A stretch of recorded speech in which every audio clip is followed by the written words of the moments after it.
तो अगले दिन ठाकुर जी सवेरे उठे और देखने लगे यशोदा मैया देख तो नहीं रही, और ठाकुर जी चुपचाप गए महाराज जहां पर सारे मक्खन दूध दही रखे, वहां पहुंच के गौरस भंडार में। और गौरस भंडार में एक मटकी के ऊपर से ढक्कन हटाए करके जैसे ही ठाकुर जी ने हाथ बोर के पानो प्रारंभ किया, सामने एक खंबा था, उसमें मणि लग रही थी। आज पहली बार 3.5 वर्ष की आयु में ठाकुर जी ने अपना प्रतिबिंब देखा।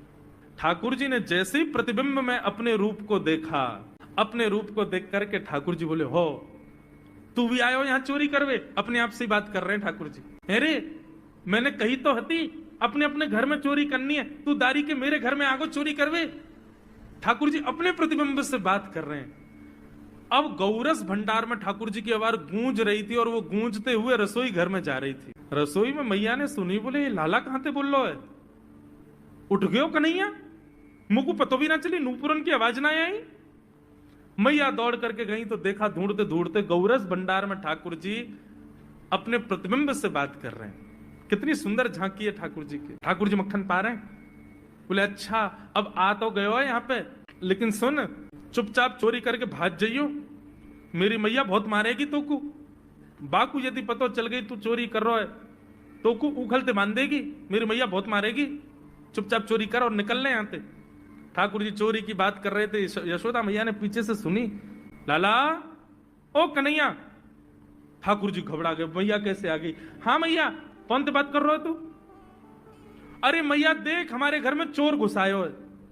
अपने प्रतिबिंब को दिखा करके ठाकुर जी कह रहे हैं, देख मैया हमारे घर में चोर घुसायो, जे चोरी कर रहा हो हमारे यहाँ के मक्खन की, तो मैया को पकड़वे आयो हूं। नन्हे से गोपाल जी, बहुत मधुर लीला। मैया हंस भी रही है और क्रोध भी कर रही। बोले अच्छा जो चोरी कर रहे हो? बोले हाँ।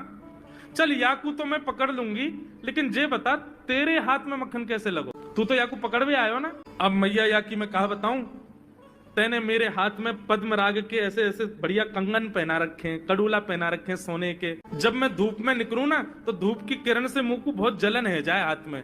तो कल मेरे सखा मधुमंगल ने मुझसे कही, बोले लाला जे जलन तेरी दूर रह जाएगी, तू मक्खन में हाथ बोर लियो अपनो, सो तेरी जलन दूर रह जाएगी। या हमारे मैया जलन हटावे के काजे मैंने हाथ बोरो है। मैया बोली अच्छा चल लाला, यहाँ तो तेरे जलन है नहीं, और यहाँ पे यहाँ मक्खन कैसे लगो?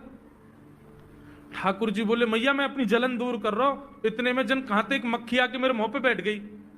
बाकू उड़ावे के काजे मैंने जैसे मुंह पे हाथ किया, सो मक्खन मेरे मुंह पे लग गो। मैया बोली लाला तू चोरी भी करन लगो और अब झूठ भी बोलन लगो मुझसे।